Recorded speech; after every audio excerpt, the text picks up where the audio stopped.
Welcome back to Signing Day Special here on the campus of Lafayette College.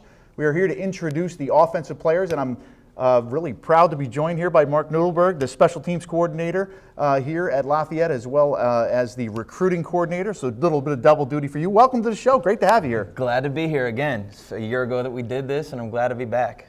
Yeah, that's a great thing. Tell me a little bit about it. It's been a year. Did it make a big difference having that full year under your belt? I mean, obviously you came in last year, half a year, you're kind of running around, you get a few kids of your own, you have to inherit a few kids. Tell me a little bit about the difference of having a full year under your belt and getting all those guys kind of pointed in the right direction. Yeah, I think, we put the class together in 6 weeks last year. So this year, having a full year to go through spring recruiting, to go through the summer and go through the camp process, to identify guys, evaluate guys, kind of find guys as fall continue to move forward and getting guys on the campus, getting them here for games, and really finding out full profiles about guys so that we were bringing in the right kind of kid. Right. You guys talked about it before, us addressing the needs of each position. And what you're really going to find out is that it's not really just about the athletic ability or just about the position. It's also about the kind of kid. I mean, when you look at the guys that we're bringing in, the off-the-field things they do, the way they're involved in their communities, the type of person we're bringing in is the kid that we really want to be a part of the program.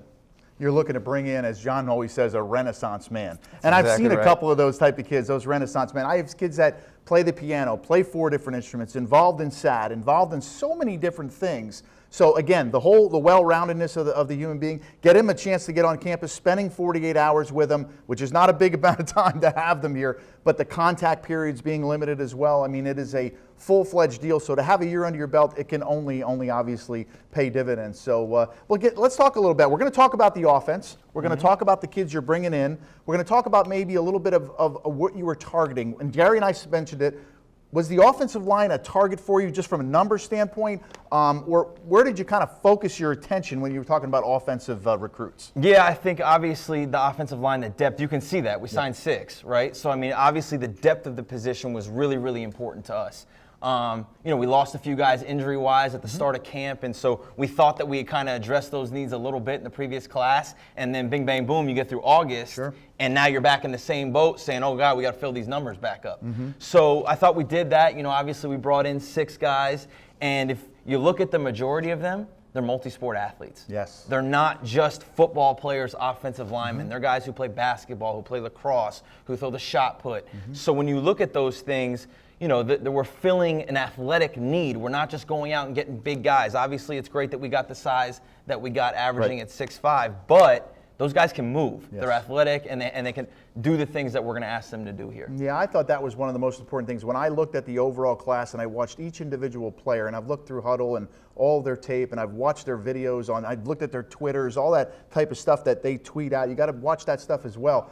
But to see the athletic ability of not only the kids that you would expect it from, the DBs, the wideouts, the running, but to get it from the offensive linemen and the defensive linemen, which is huge. In the Patriot League, always been my opinion, if you can win the battle in the trenches, you can really, really win a lot of football games, and I think that's most important. Well, let's get right into it. Let's talk about Aziz Diomande. Okay, Aziz, a wide receiver / slot out of Walter Johnson High School in Bethesda, Maryland. We're going to roll tape on him in just a second. Yep. What did you like about Aziz? I mean, he is, to me, just crazy, what I call COD, change of direction. Well, look at him right here. What did you like about him? And as you see him, obviously the first thing is the ability to catch the ball. You see him go up with his hands right there and use his hands to catch the ball. And then right here, bang, sticks his foot in the ground, gets outside, and once he hits the edge, you see he doesn't get caught. And that's important. You want the guy not only to be able to change direction to avoid a tackle, but you also want to see him be able to run away from guys. And as you look through the league, like you said, Mike, you have to be able to throw the ball outside in this league. That's what people do. That's what makes people successful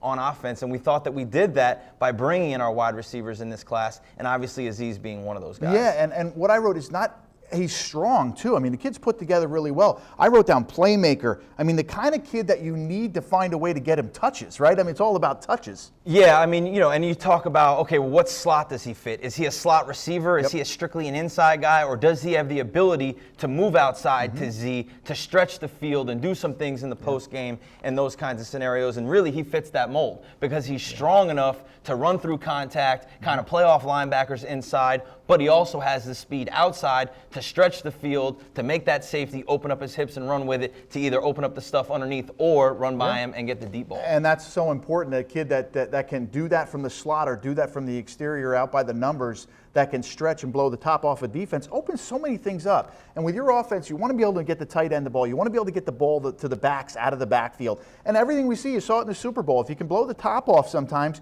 you can work underneath. So important. Aziz, again, all county first team, 1,129 yards, rushing, 10 touchdowns in just 8 games.